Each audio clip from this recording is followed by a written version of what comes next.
বানাই দিছ রে হ্যাঁ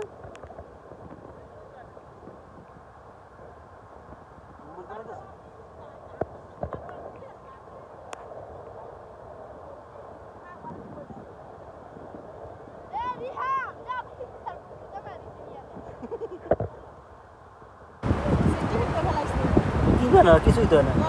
আর দাঁড়াও এটা বালিটা ঠিক না এ বরে আনবো আমার পাশে বো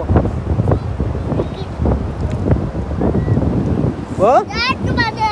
ও আটটু পানি আনবি যা নিয়ে আস তোমার পোলা আটটু পানি আনবো বুঝছো তোমার কি করো স্ক্রিনে কও কিছু হ্যাঁ এখানে তাকাও তাহলে তোমার নিচেই থাকি এই যে দুজনে মিলে কাজ করো এই বাবা তুমি কি করো দুইটা শামুক পাইছে তোমার ছেলে 2 শামুক পাইছে কি করছো এই বাবা একটু